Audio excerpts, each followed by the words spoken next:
Dr. Rosen. That was really, really informative stuff, and we're getting some great questions here. I want to start with one we've gotten from a few people about how do you really know whether it's allergies or something else?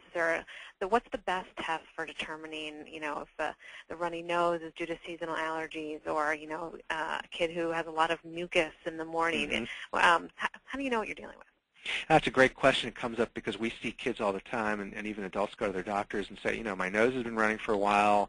I don't know, is this a bad cold? Is it a sinus infection? Are these my allergies? I never really had allergies before. Well, some of it is the symptoms. So if you have a fever, that's pretty well, not allergies and probably something else.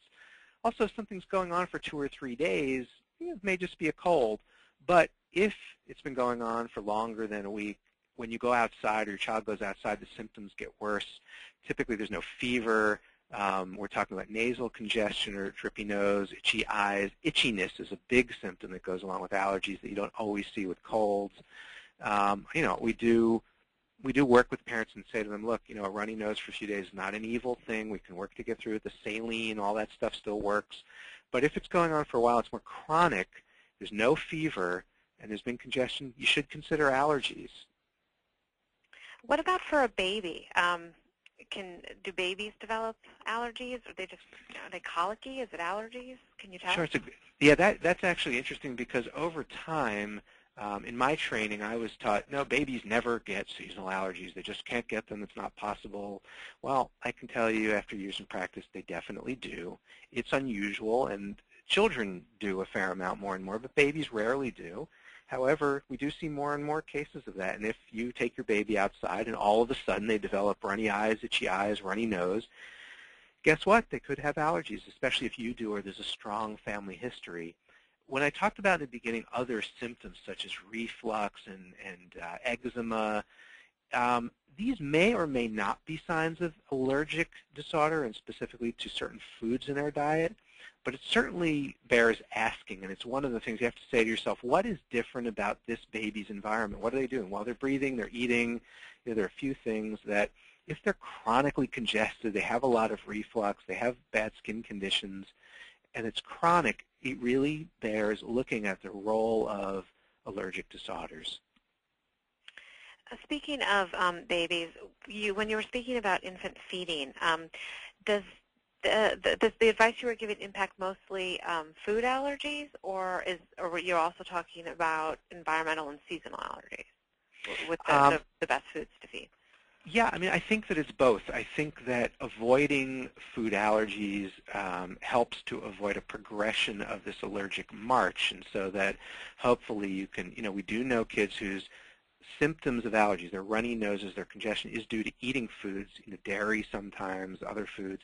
However, when I was speaking specifically about those factors in foods, the nutrients, the vitamins, the quercetin, the bromelain, the vitamins A, D, C, even B vitamins I didn't really get into, there are many of those nutrients that can prevent and ameliorate allergic rhinitis symptoms. One of our listeners was asking about using a humidifier in the bedroom of a child with chronic stuffiness and difficulty breathing through the nose. Is that helpful, or does this bacteria live there? She wants to know. Yeah, well, that's the key question. Is the humidifier basically places, you put water in a machine and it spills it into the air to make the air more humid, and over long decades of time, this is something that parents have adopted.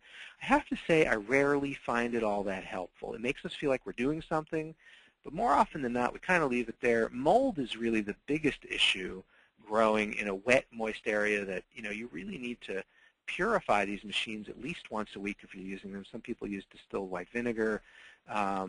They're more helpful with dry cough conditions such as croup. And even in studies using humidifiers, it really is the direct application of steam or mist, so nebulizer machines that just have saline in them or the use of showers steaming them up, that may be more effective. But for dry coughs or croupy symptoms, humidifiers might be helpful. I rarely use them for other conditions. We also have a question about mold, about being allergic to mold.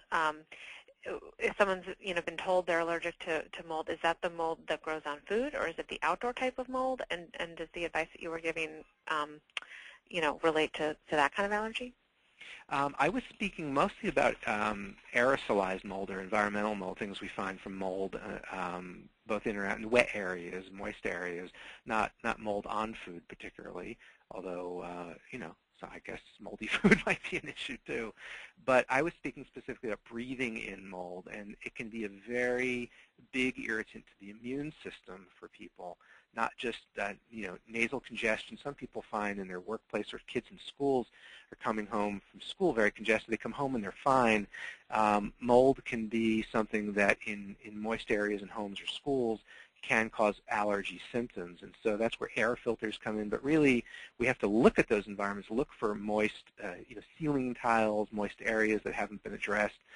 Can also cause significant immune issues beyond the stuffy nose, coughing, asthma symptoms. So that's something we do need to pay attention to. One of our listeners says that her family is in North Texas and wants to know if that's one of the worst states for childhood allergies, and if there are good states to live in. Is there better parts of the country that people? Yeah, I have to say, practicing in the New York, New Jersey area, we get a lot of questions about air pollution and air control, and I guess I would have imagined Texas would have been a cleaner place to go, although that's just naive on my part. The thing about seasonal allergies is somewhere in the country it's always the worst part of the season. Yes, there are drier parts where some people really feel more comfortable, and it really depends on what your allergies are too. I imagine there are specific trees and plants in North Texas that we just don't have here, and so if you move to New York, you might be in better shape. Or if you move to a drier area like Arizona, New Mexico in parts, some people really do feel better. Other people tell me they go down to Florida or really humid conditions and feel better. So it depends on your sensitivities, and I really would encourage if someone's thinking about moving to a whole new location because of their health, go and check it out for a while, especially. Make sure you really do feel better, or people who are like you health-wise and that feel better. But I can tell you there are definitely seasons where it's the worst somewhere, and it's the worst season somewhere every year.